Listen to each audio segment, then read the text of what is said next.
방송이 끝난 지 며칠이 지났는데도 현역가왕 3회 공기는 아직도 식지 않았다. 아니, 정확히 말하면 식을 수가 없다. 화면 속 무대는 끝났지만 그날의 판정은 끝나지 않았다. 사람들은 지금도 댓글을 쓰고 또 쓴다. 반가이 탈락지라는 4글자가 마치 경보처럼 울리며 시청자 게시판을 뒤흔들었다. 누군가는 단순한 아쉬움이라고 말할지 모른다.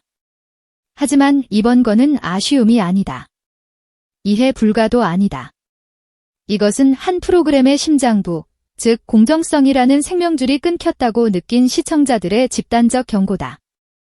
그 경고는 조용한 불만이 아니라 폭발하는 분노의 언어로 변의 게시판을 도배했다. 그리고 그 도배는 우연이 아니다. 누군가의 감정 과몰입도 아니다. 이 판정이 낳은 충격은 이미 팬덤의 영역을 넘어 일반 시청자라는 가장 무서운 존재까지 끌어들였다. 팬덤은 원래 뜨겁다. 하지만 일반 시청자가 분노하면 그때부터는 프로그램의 신뢰가 무너지는 속도가 다르다. 훨씬 빠르고 훨씬 잔인하다. 현역가왕 3는 원래 전쟁 같은 프로그램이다. 신인이 올라와 꿈을 외치는 오디션이 아니다. 무대에서 단련된 사람들, 행사장에서도 객석을 꽉 채우는 사람들, 이미 현역으로 살아남아 이름값을 증명해온 이들이 태극마크라는 상징을 걸고 올라온다. 그러니 시청자도 달라진다. 단순한 관람객이 아니다. 이 장르를 수십 년 들어온 귀, 수많은 무대를 본 눈, 공연장을 직접 누빈 몸이 있다. 그들은 스스로를 제2의 심사위원이라고 생각한다. 아니, 그렇게 생각할 만한 자격이 있다고 믿는다. 그래서 이런 프로그램에서 한 명의 탈락은 단순한 결과가 아니라 심사 시스템 전체에 대한 판결로 받아들여진다. 그리고 그 판결의 중심에 반가이가 있었다. 방송 직후 게시판 상단이 거의 반가이 관련 글로 덮였다. 도대체 왜, 설명해라, 공정성은 어디 있냐는 말이 폭포처럼 쏟아졌다. 어조는 달라도 결론은 하나였다. 납득이 안 된다. 이 말은 단순한 불만이 아니다. 이 말은 시청자들이 프로그램을 더 이상 믿지 못하겠다는 선언이다.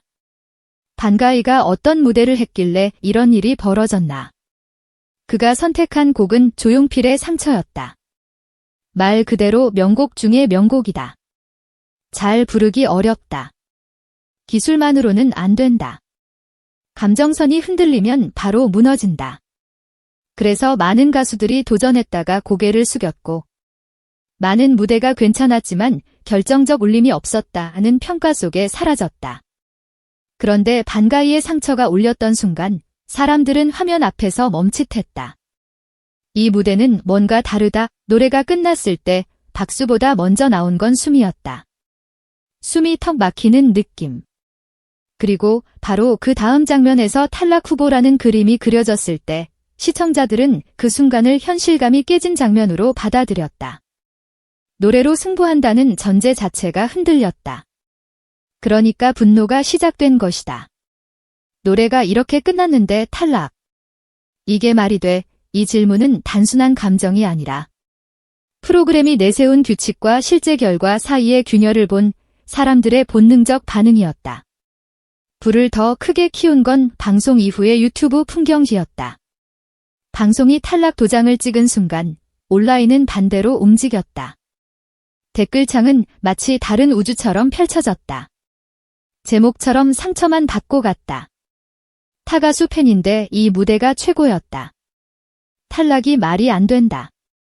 이 목소리는 더 많은 사람이 들어야 한다. 누군가는 평생 살면서 이렇게 상식에 어긋나는 판정을 처음 본다고까지 썼다.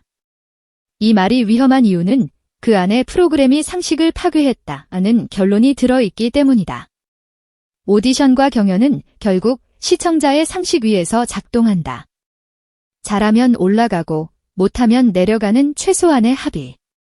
그런데 그 합의가 깨지는 순간 시청자는 결과를 판정이 아니라 연출로 의심하기 시작한다. 그리고 의심이 시작되면 그 다음은 너무 빠르다. 공정성 논란, 편집 논란, 서사 논란, 심사위원 비난, 제작진 공격, 브랜드 붕괴. 한 번 흐름이 타버리면 멈추기 어렵다. 결정타는 따로 있었다. 바로 마스크를 쓴 참가자들에게만 적용된 특수 룰, 이른바 전용 리그였다. 시즌 1에서 강한 인상을 남긴 이들을 다시 불러 마스크를 씌워 올려놓은 설정 자체는 처음엔 흥미로울 수 있다. 정체를 숨기고 무대로 승부한다는 장치, 시청률을 끌어올리는 떡밥, 모두 이해할 수 있다. 그런데 문제는 조건이었다. 이들은 일반 참가자와 같은 무대에서 같은 조건으로 평가받는 게 아니었다. 그들끼리만 싸우고 그중 단 한 명만 살아남게 만든다. 필요하다면 전원 탈락도 가능하다는 식의 냉혹한 룰 위 선언이 떨어진 순간 시청자들이 느낀 건 스릴이 아니라 섬뜩함이었다. 경쟁이 아니라 처형처럼 보였기 때문이다. 검증된 사람들을 좁은 링에 가두고 한 명만 살려? 이건 공정이 아니라 잔혹함이다. 이런 정서가 퍼지면서 반가이 탈락은 더 이상 개인의 탈락이 아니라 룰 자체의 폭력성을 상징하는 사건이 됐다. 그렇게 몰린 무대에서 과연 누가 온전히 노래에만 집중할 수 있을까? 베테랑이라도 사람이다. 호흡을 가다듬고 감정선을 잡을 시간이 필요하다. 그런데 프로그램이 설계한 장치는 그 여유를 허락하지 않았다. 결과적으로 반가이가 탈락의 낙인을 찍는 그림이 나왔고 그 순간 스튜디오는 얼어붙었다. 시청자들은 참가자들의 표정을 읽었다. 저건 결과를 알고 있던 표정이 아니다. 진짜로 이해가 안 된 얼굴이다. 이 말들이 퍼질 때 프로그램은 가장 큰 타격을 받는다. 내부의 사람들까지 납득하지 못하는 듯 보이면 시청자는 확신한다. 이건 이상하다. 그리고 그 확신이 게시판을 뒤집는다. 게시판은 단순한 불평의 공간이 아니다. 방송사의 공식 창구다. 공식 창구가 뒤집혔다는 건 비공식 커뮤니티의 소음이 아니라 공식 항의가 폭주한다는 뜻이다. 방송국이 가장 싫어하는 형태의 열기다. 더 억울함을 키운 건 비교 장면이었다. 음정과 박자에서 명확한 실수가 있었는데도 살아남은 참가자가 있는 듯 보이고 반가이처럼 완성도 있는 무대를 한 사람이 떨어지는 그림. 이건 시청자에게 실력 순위표가 아니라 서사 순위표로 보인다. 후반부 스토리 때문에 희생양 고른 거 아니냐는 말이 나오는 이유다. 누군가는 현역가왕이 아니라 대본가왕이라는 표현까지 썼다. 이 표현은 과격하지만 그것이 공유된다는 사실 자체가 이미 신뢰가 흔들렸다는 증거다. 사람들은 더 이상 심사 결과를 전문가 판단으로 받아들이지 않는다. 대신 연출이 필요한 그림이라고 해석한다. 그리고 그 순간 심사위원단은 전문가가 아니라 마녀 심사단이라는 조롱을 듣게 된다. 이 말이 잔혹한 이유는 심사위원의 권위를 한 번에 무너뜨리기 때문이다. 권위가 무너지면 그 다음부터는 심사평 한마디, 표정 하나, 웃음 하나까지 전부 공격 소재가 된다. 이 혼란의 한복판에 MC 신동엽이 있다. 그는 방송에서 최대한 중립적인 표정으로 결과를 전달해야 한다. 하지만 시청자들은 그 미세한 떨림을 찾아낸다. 표정이 굳었다. 난감해 보였다. 본인도 납득 못한 것 같다. 이런 말들이 쏟아지면 MC는 억울할 수 있다.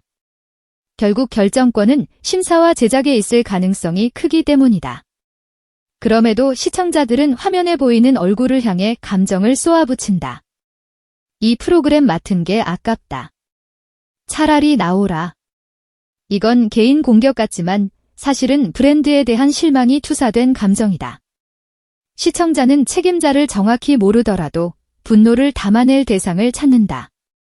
그 대상이 심사위원단이 되고 제작진이 되고 때로는 진행자가 되는 것이다. 이렇게 감정이 번지면 프로그램은 논란으로 화제가 되는 대신 논란 때문에 시청자가 떠나는 단계로 넘어갈 위험이 커진다. 그래서 지금 시청자들이 던지는 질문은 시청률이 오르냐가 아니다. 그 시청률이 무엇으로 만들어지냐 하다. 분노와 논란, 극단 룰, 악마의 편집, 잔혹한 대진으로 만들어진 주목이 과연 약이 될까, 독이 될까? 팬들은 말한다. 우리는 사람을 사냥하는 게임을 보려고 이 프로그램을 켠 게 아니다.